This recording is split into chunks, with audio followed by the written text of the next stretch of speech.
Researchers all over the world are sharing data, and sharing data saves lives. For example, by bringing together data about dementia, we improve our understanding of the condition and get closer to finding a cure.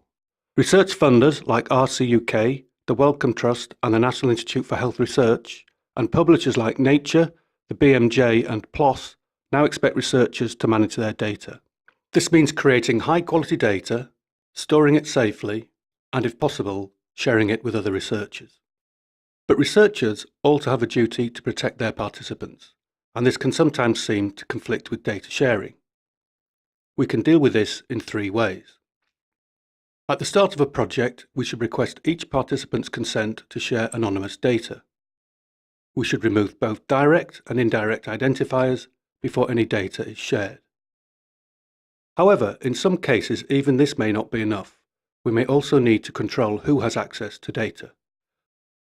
Access to sensitive data is often managed by a data repository.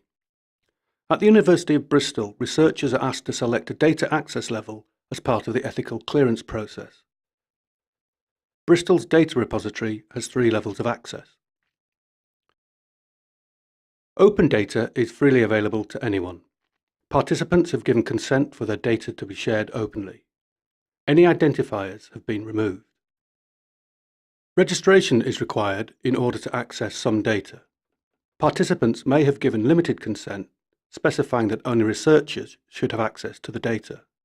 Or it may be that, despite anonymization, some risk of re-identifying a participant remains.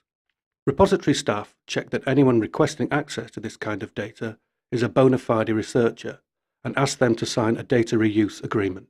Data that hasn't got appropriate consent to be shared or can't be effectively anonymized is controlled.